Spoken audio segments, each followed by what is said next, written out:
Well, howdy, ladies and gentlemen. Long time no see. Hope you're enjoying your quarantine. Hope you're not going nuts from lack of social interaction just yet. I've been okay because of my friend Wilson. He's been keeping me company over the last few weeks. I got the idea from the famed coronavirus survivor, Tom Hanks. Just go start talking to Wilson there. I'm just kidding. I haven't been doing that. I've been doing fine. I've actually been enjoying solitude a little bit, but although solitude has not convinced the animals to be nice to me, because the other day I'm sitting there minding my own business, reading the book, enjoying. I'm really glad if this is gonna have this had to happen, that it happened in the spring and not in the winter, so I can be outside and listen to the birds chirp and all this stuff. Would have been really bad if I was cooped in the house and it was freezing outside,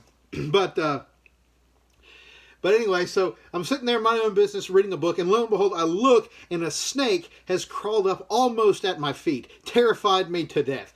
And then, the thing is, once you know that there's a snake around, you'd be amazed at how many things look like snakes. There's a little piece of wood, there's kind of, a branch, it's kind of half wrapped around a tree, and there's a garden hose, and there's telephone cords, and it's terrible. So, you've got a global pandemic that's killing thousands of people. Not once have I ever dealt with a piece of fear that it was going to affect me, and then all of a sudden I see one garden snake, and I'm fighting the spirit of fear all day. Plus God. So, anyway, so the animals are still being mean, which means that life is still normal, right? The beard's gotten a little out of control, and it's going to get even worse, because I don't know when's the next time I'm going to be comfortable with going to a barber shop and having someone standing like an intimate distance from me, like in prime spitting in my face range to cut my hair. So, who knows? This could get bad. But in the meantime, never fear.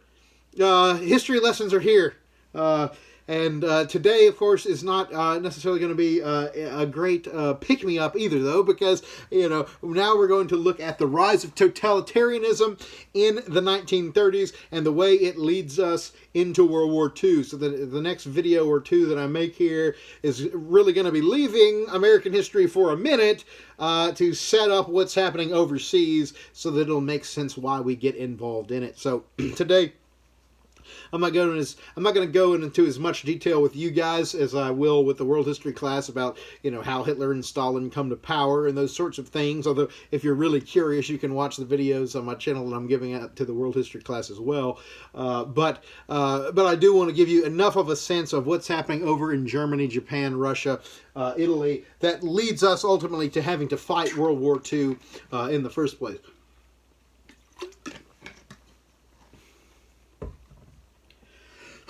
So, one thing that happens at the end of World War I, you have the period of time in America that we call the Roaring Twenties. It's relative prosperity, as we've talked about. But then that matriculates into the Great Depression at the very end of the 1920s and throughout the decade of the 30s, even the early part of the 40s. Problem is, if you remember, Europe was so devastated by World War I that it was largely American investment in things like the Dawes Plan that was keeping the European economy afloat, because, and it wasn't doing a great job of that. Germany had it bad, but also France and Britain as well. I mean, the French took tremendous damage to their infrastructure, as did Germany, obviously. And I'm pretty sure the British took some damage on the home front there too. Not as much as they're going to take in World War II, where it's going to be bad. They're going to take a lot of damage to the home front in World War II. But, excuse me. So, one thing that happens is when the economy tanks in America, it absolutely sends Europe flushing downward in a really bad way. If you remember, we were making loans to the Germans so that they could make their reparations payments to the French and British, so that which they needed those reparations payments to help rebuild their country, but also to repay loans to the U.S., because the U.S. expected our World War I loans to be paid back. Whether that was a right or wrong thing to expect, that was the expectation that we had. So they're paying us back with reparations they took from Germany, where we had to lend Germany the money to be able to make those reparations payments, which is kind of ridiculous when you stop and think about it, but that's how it was working. Well, now, Great Depression happens, stock market crash, we can't make those same loans to the Germans anymore, which means that ultimately Germany is going to go into an insane economic downward spiral, marked in particular by hyperinflation, hyper meaning a lot. And inflation, we've talked about, is the process of diminishing value of the currency, making things more expensive.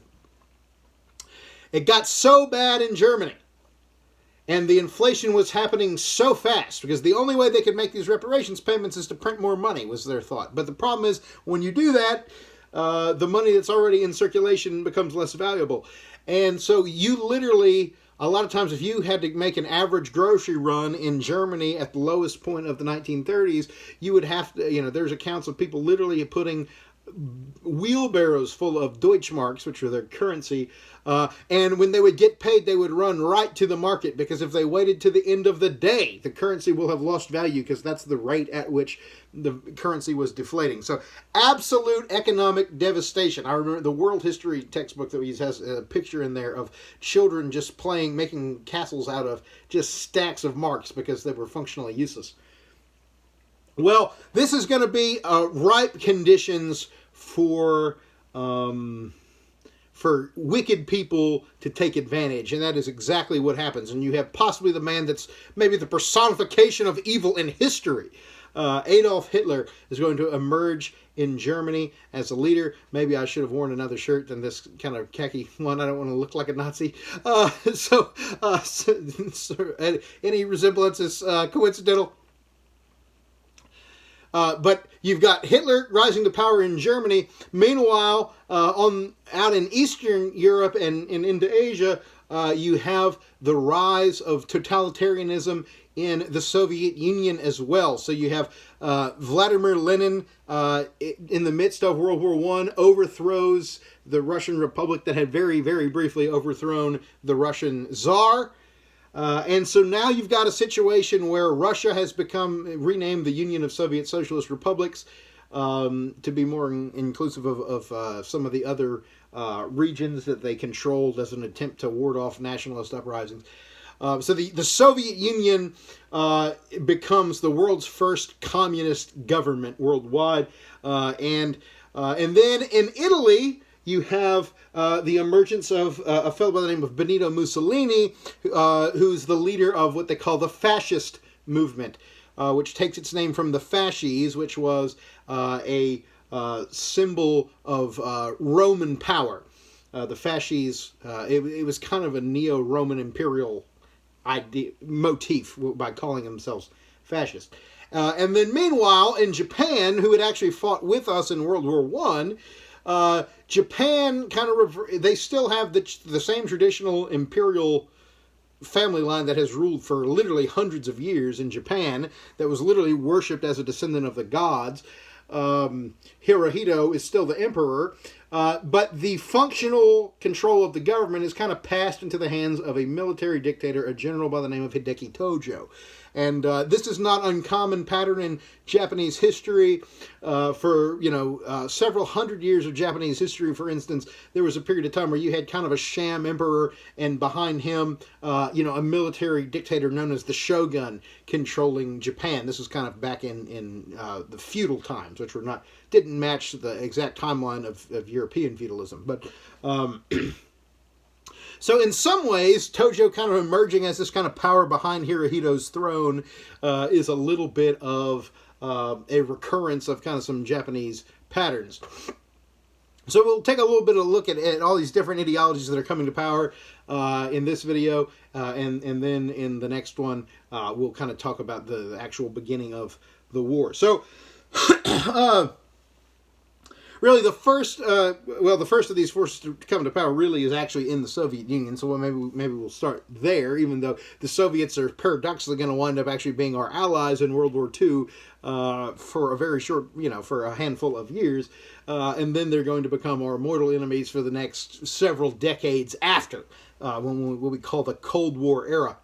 So, again, Communism is based on the writings of Karl Marx, a German intellectual of the mid 1800s, around the 1840s, 50s. He was writing at the time in the early part of the Industrial Revolution, before some of the harsher aspects of industrial capitalism had been ironed out by time and slow evolution, labor movements and so on.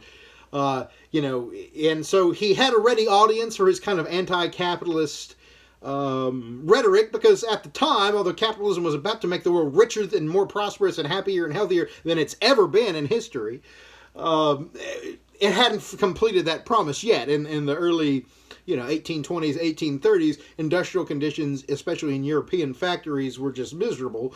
Child labor and backbreaking conditions and disease, and it was a rough deal.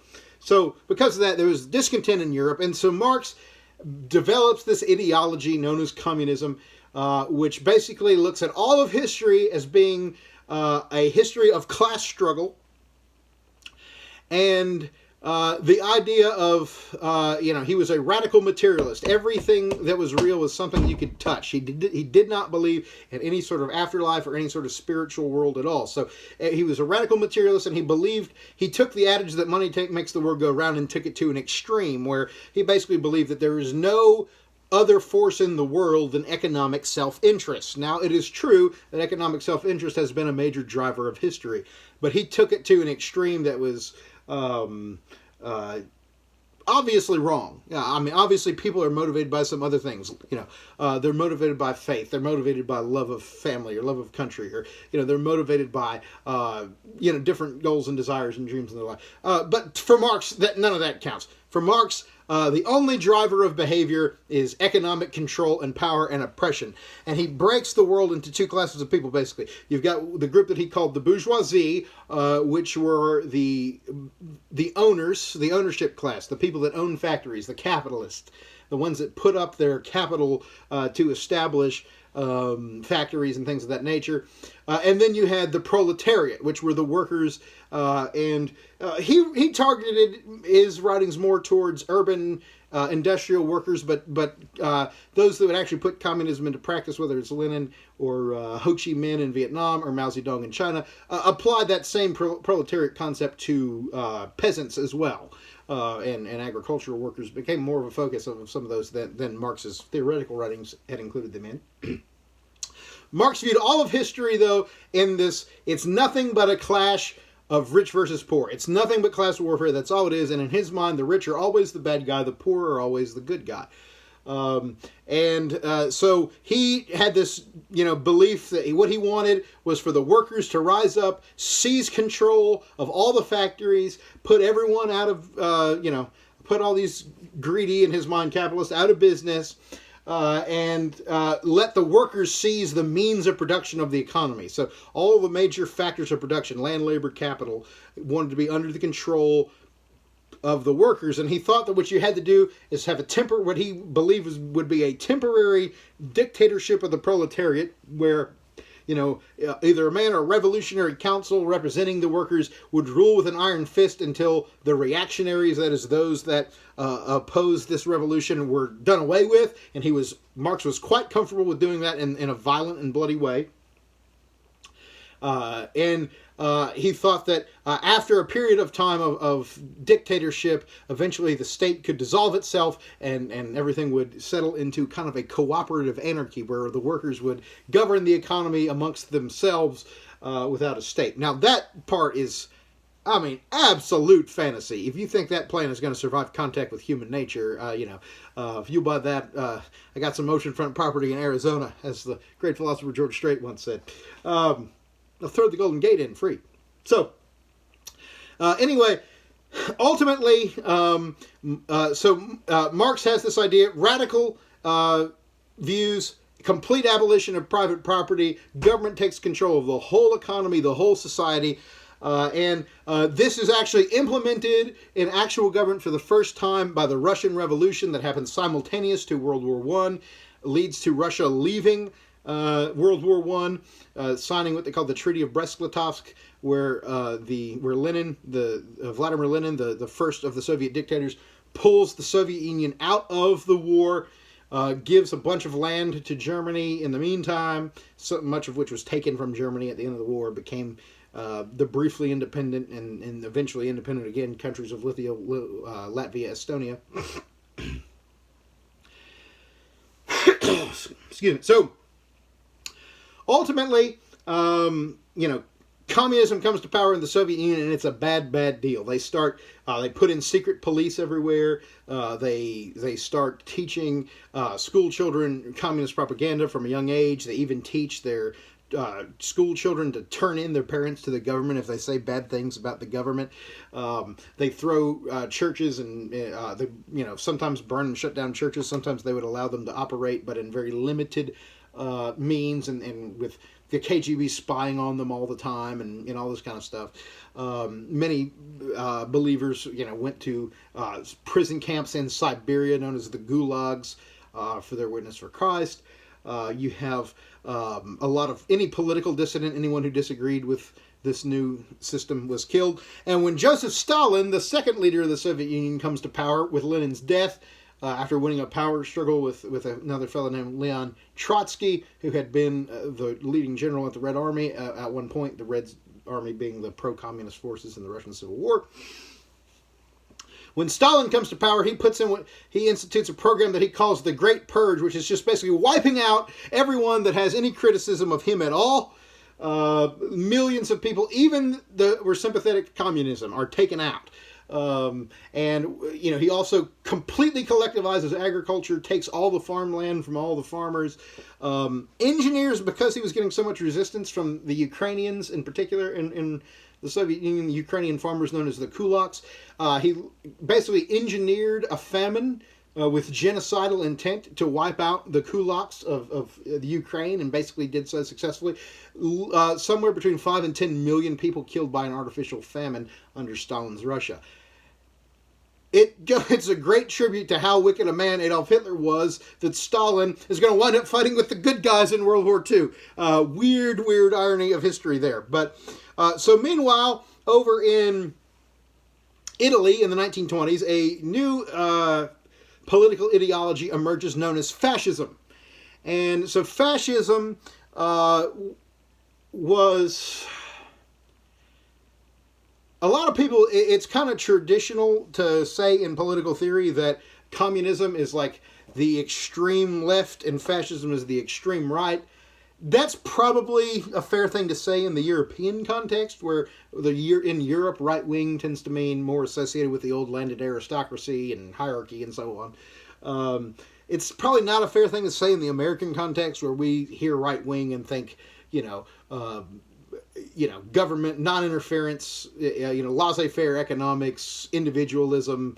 There's a lot of stuff baked into the American right that's functionally individualistic or, liberty-minded in nature. So in our context, that doesn't necessarily fit, although there are people in kind of the more... but there are some affinities between some of the right-wing kind of nationalist, populist wing of the right.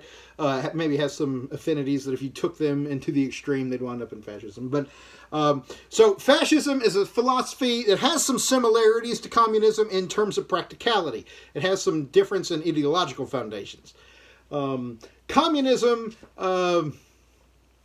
was a philosophy that really emphasized the idea of equality. Now, they did it in a way such that everyone got equalized at zero, which is kind of the only way you can make true economic equality happen is if everyone's broke. You can't make everybody rich, really. Just economic realities. But meanwhile, fascism didn't want to eliminate private property, and they did not want even, the Soviets, even though there wasn't real equality in Russia because the Communist Party kind of ruled over everybody, but they at least pretended that, in fascism, equality was not something to be valued at all. They really believed in preserving old traditional hierarchies, but they also thought that democracy was weak. They thought that democracy was a system that rewarded people that they didn't think should rightfully be in charge. There's a lot of influence of kind of Darwinistic thinking, I think, in a lot of fascism. They kind of had this idea that the value of a person is found in their value to the state. If you remember world history last year, talking about ancient Sparta, it's a little bit like that, where, you know, the individual's value is only what they contribute to the army. They kind of had no life outside of the state. Fascism aspired to make that the case. So they're in extreme form. Again, probably one of the biggest ideological differences between fascism and communism. Communism is often very internationalistic. Doesn't always turn out that way in theory, right? North Korea certainly has a lot of ideological nationalism. But hypothetically, a good communist wants the workers of the world to unite. That was the way Karl Marx ended the Communist Manifesto. So there's an internationalist strain, but there's more affinity towards people of the same class across the world. In fascism, it was very much about like national glory. So it's the idea of revolutionary nationalism, which was probably the dominant political ideology of 19th century Europe that actors were either supporting or moving against. Driven by the waves of the French Revolution and Italian and German unification and Greek independence from the Ottoman Empire and all these different other movements that were motivated by nationalism. Fascism was taking nationalism and imperialism and ratcheting it up to 10. Now remember that we're coming out of an era, or still in the middle of an era, where even the democracies of Europe, Britain and France, had vast overseas empires that they had just outright conquered through illegitimate means that they were exploiting economically. I mean, America even dabbled with it in the Philippines. So even the democracies still had kind of imperialism and militarism in their blood at this time. And people kind of thought that World War I, people said about World War I that it would be the war to end all wars, but that's not what happened. As we know, there's been lots of wars since. In fact, you know, they didn't call it World War I at the time. No one knew there was going to be a sequel a couple of decades later that was going to be an even worse tragedy than the first one was. Although less avoidable than the first one was. Which is why you should avoid wars when you can avoid them, because if you don't avoid them when you can, you're going to be faced with one eventually that you can't get out of. So, the leader of fascism in Italy is a guy by the name of Benito Mussolini. Fascism does preserve some private property, but they had a system of economic management that was associated with the idea of syndicalism or corporatism. It's actually kind of similar to American progressivism of Wilson and these guys, except ratcheted up to the extreme. And so the idea of the economic thinking of fascism was that the government and labor unions and the capitalistic class would kind of get together and kind of manage the economy together for the good of the state. And one thing about it was fascism was very much about kind of uniting the people behind militaristic conquest for the sake of achieving some sort of kind of... They really wanted the average citizen of Italy to be able to live vicariously through the triumphs of the Italian military, and particularly the Italian leadership in Mussolini. And so Mussolini takes power in a coup. Ultimately, Victor Emmanuel, the Italian king, kind of has to consent to it. And so Mussolini kind of takes control, and one of the first things he does is makes war on Ethiopia, which is really the beginning of the wave of aggression that causes World War II. Why is Italy picking on Ethiopia? Well, the reason for that was because Ethiopia was really the only nation that had successfully in Africa that had successfully resisted European colonization. In the midst of the wave of European imperialism that gobbled up the continent of Africa in the late 1800s, Ethiopia stood alone in being able to fight off their would-be conqueror. In that case, it was the Italians. And the Italians were kind of embarrassed that they happened to be the only European country to lose a war with an African kingdom. And so as soon as Mussolini gains power, one of the things that they'll try to do is attack Ethiopia and try to take it over sort of to avenge their defeat. And Italy is going to be successful this time. And this is partly because Italy's kind of built themselves up militarily a little bit, whereas Ethiopia had kind of stagnated. And what's crazy is that some of the fights involve some Ethiopian soldiers literally still using spears in the middle. While the Italians have kind of more, newer machinery. But the idea of fascism is not contained to Italy. It's named after. It's named after the Italian fasces, that Roman imperial symbol, but it migrates to Germany as in its most malignant form, and in Germany it is added. They take what is already a really bad stew of extreme nationalism and militarism and lack of respect for individual rights and state management of the economy and all these things.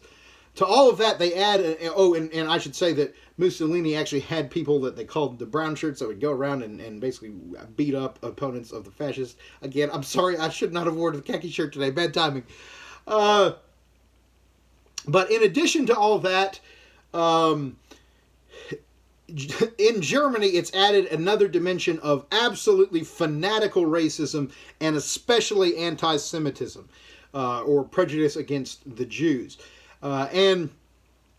Of course, the guy that becomes associated with the rise of Nazism is a fellow by the name of Adolf Hitler. Ultimately emerges as the leader of the group known as the National Socialist Workers' Party, or the Nazi Party for short. So it's national and socialist. Unfortunately, we're at a moment in America where two of the dominant political themes that are two of the dominant political ideologies emerging right now are socialism and nationalism, and that's kind of uncomfortable because I'm not a big fan of either of those things. But when they come together, it's really bad. So Adolf Hitler winds up becoming the figurehead of the Nazi Party and winds up eventually becoming the German Chancellor. Once he, which was in Germany, had a short-lived republic they called the Weimar Republic. Which was not a very well-run, not a really well-run government. We won't go into too much detail about the rise of of any of these individuals here. If you want to watch the videos I'm going to post for the World History class, you can. But the short version of his rise to power, he makes a speech where he's calling for revolution, what they called the beer hall putsch, because he stood up in the middle of a beer hall and kind of made his pitch for overthrowing the government or whatever. He gets arrested. While he's in prison, he writes a book called Mein Kampf, which means My Struggle in German, which was just insane, just paranoid, anti-Semitic, just bile of Satan.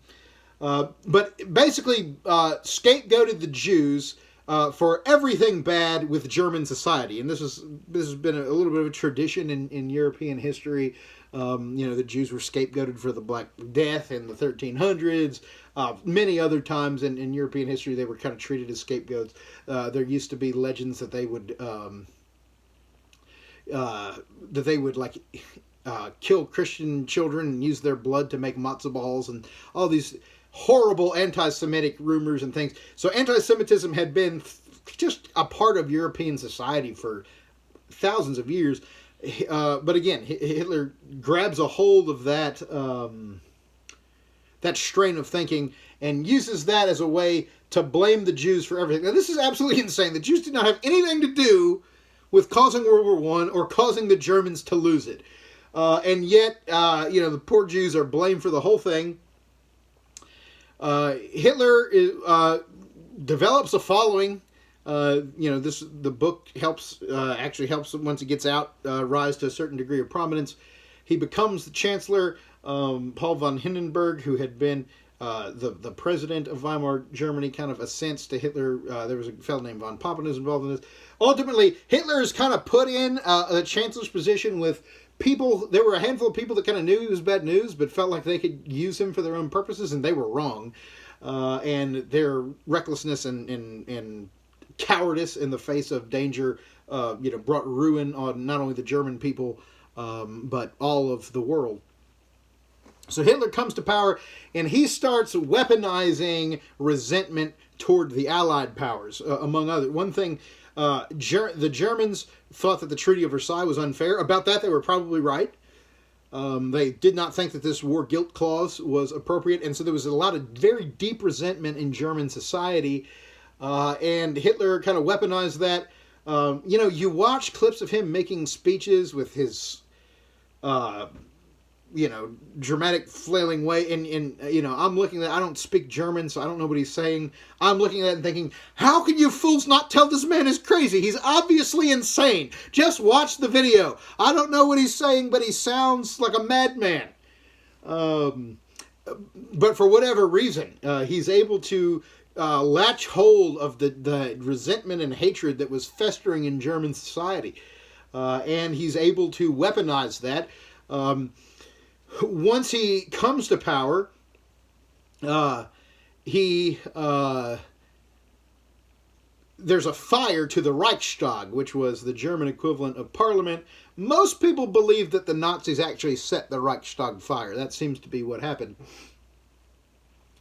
But he blames the communists, and he says, because of immediate communist threat, I'm going to take emergency dictatorial powers to help keep Germany safe from communism. And then he never gives them back. From that point on, he rules Germany with an iron fist. He's got a group of people, two groups of people known as the SS and the SA, that are directly loyal to him and not to the German government as a whole, although by the time he takes power, there's not much of a difference. And so, we'll talk in a later video about the persecution of the Jews in the Holocaust.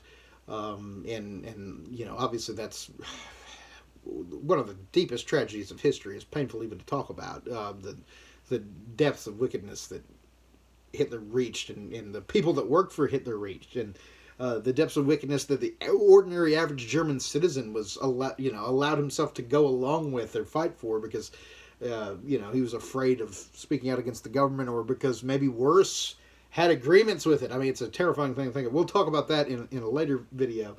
But in the meantime, Hitler immediately becomes expansionistic in his mindset and starts trying to rebuild the German military. By the Treaty of Versailles, Germany was extremely limited in terms of what amount of forces they're allowed to have. They're really not supposed to be militarized, hardly at all. They're certainly not supposed to have troops anywhere near their borders. Hitler starts kind of secretly breaking these treaties, building up the army, building up the navy, doing military research and development. And by the time World War II starts, the Germans actually have an army that's built around the Panzer, which is their word for the tank. And they actually have an army that's unlike what the world had ever seen before technologically, because we'll talk about that more in the next video when we start about the war starting. So Hitler starts building up the military. Like Mussolini, he starts using outside forces, whether it's the Jews or the democracies or the communists or whoever else, as lightning rods to deflect attention away from his shortcomings and to inspire loyalty to him. He starts this, slowly ramps up the persecution of the Jews. First starts hurting them in the ghettos, and then there's the Kristallnacht, where German businesses, Germans basically declare open season on breaking the windows of Jewish people and killing them, and without much law enforcement, and in fact with some legal encouragement. And then eventually, obviously, it steps up to the Holocaust, which we'll talk about. But one thing that Hitler, Stalin, Mussolini all have in common is they're all moving away from democracy. Democracy was not a popular concept in Europe in the 1930s. Britain still had it, France still had it, but a lot of people start moving away from democracy. Spain also stops moving away from democracy. The Spanish get caught in a civil war between a kind of a fascist-leaning government led by Francisco Franco that is supported by Hitler and the Germans. And then there's another side that is a communist-leading government that's supported by the Soviet Union. And the Spanish Civil War kind of becomes the place where both the USSR and the Nazis try out their military tactics and weaponry and stuff like that. And of course, if you're Spanish, I mean, how do you choose between a fascist government or a communist government? I mean, neither one seems like a good alternative. You know, I thought having to pick between Hillary Clinton and Donald Trump was a bad deal, but that's another level right there. So ultimately, you have you have a situation where the world is in chaos in Europe, and eventually, the United States is going to get drawn into this as the march towards world conquest begins for the fascist and Nazi powers. Meanwhile, in Japan, which is that one word about the Japanese before we go, the Japanese continue. The Japanese militarism didn't really have many ties to. You can do a long lecture about how Nazism and communism or whatever had ties to Nietzschean philosophy or Darwinist thinking or Marxist economics and all these different kind of contemporary types of thinking that were disastrous. The Japanese militarism was a little more old-fashioned. It was just basically the idea of we want to conquer Asia because we can. One thing about Japan, just to remind you, we talked about this a little bit when we talked about Roosevelt refereeing the Russo-Japanese War and so forth. Japan becomes the first Asian country really to modernize. And so they really industrialized before everyone else did. So for the first time, for years, China was the dominant power in Asia, but then the Japanese really take that throne decisively in the late 1800s into the early 1900s. While China's dealing with foreign oppression and all this stuff, Japan is joining. It's kind of taking a seat among the great powers, and wants to move up into that discussion to be one of the most dominant countries in the world. And in particular, they wanted to conquer all of the East, which they were going to call the Greater East Asia Co-Prosperity Sphere, is what they called it when translated into English. And the idea was basically just they wanted to conquer Asia. And it was this sort of old school. It still had this kind of nationalistic, imperialistic pride, similar to like what Italy and Germany were doing, but it was a little less tied to European or intellectual currents or so forth, but a little more traditional empire wants to take ground type of thing. But so you have a leader named Hirohito, who's the emperor, who's literally worshipped as a god by the Japanese people. But then the real power behind the throne is this General Tojo. And ultimately, Japan is going to invade China in 1937, which I consider the real beginning of World War II. Most people will date it to Germany invading Poland because that's what brought Britain and France into the war. But if you're Chinese and someone asks you when did the war start, you would easily say 37 without a second thought, because the war in the East really begins with the Japanese invasion of the Chinese province of Manchuria, which leads to which there's quite a bit of bloodshed involved with that. In fact, the Japanese quickly descend on the important Chinese industrial city of Nanjing, and they so decimate the city that invasion is referred to in Chinese history as the Rape of Nanjing, which is not a sign that it went well for people under occupation. Just massive murders of civilians, cities just being ransacked, burned down. It was a bad deal. You did not want to be a prisoner to the Japanese. And so you didn't want to be a prisoner to the Germans either, as you're well aware, I'm sure. So the Japanese were pretty brutal with the forces they were fighting in the East. China, the poor Chinese have been in the midst of a civil war for years between a kind of nationalist, authoritarian regime, slightly more in favor of freedom in certain areas. It was repressive as it related to like free speech, but they allowed a little bit of freedom of religion or commerce. But the lesser of two evils in the Chinese Civil War was this kind of nationalist fellow by the name of Chiang Kai-shek. There's a little, some corruption and some different things, but by far preferable to the other side, which was Mao Zedong, who winds up being literally the worst mass murderer in history by statistics. Kills literally tens of millions of people. through organized famines and all sorts of different things. Organizes the horrible Chinese regime that's still in power now, doing just god-awful, terrible things all the time. Genocide among the Uyghur people of the eastern province, and lying to the world about this coronavirus, and all these different things that the Chinese are still doing. Dates back to this foundation of Mao Zedong and his side in the Civil War. They had been, Chiang Kai-shek and Mao Zedong and their forces had been fighting a civil war for, I think, over 10 years, when Japan invades Manchuria in northern China, and the Japanese invasion forces Chiang and Mao to kind of call sort of a ceasefire, where they kind of have to sort of team up against the Japanese. But Mao in particular was really good about kind of allocating his resources in such a way that to make sure that Chiang and the boys took the brunt of the attack, and that they came out of World War II worse for the wear than the communists did. So, it was just kind of it's been a rough 100 years to be Chinese, because you briefly have this republic with Sun Yat-sen, and then you have kind of a descent into anarchy. Then you have the Chinese Civil War between, the Kuomintang, which was the nationalist government that Chiang led, and the Communist Party led by Mao. You fight that for 10 years, you pause, have World War II for them, for like 8 years for them. Then when that's over, the Civil War picks back up. Everyone fights each other again for another 3 or 4 years. Then the communists win, start murdering millions of people, never let up. So it's moral of the story, it's the Chinese people have been through the ringer over the last 100 years. I really feel sorry for them, very sincerely. So anyway, this is a little bit of kind of the background on the rise of totalitarianism, the rise of Nazism, of communism, of fascism, of Japanese imperialism. And then in the next video, we'll kind of look at how this begins to actually manifest in the countdown to World War II.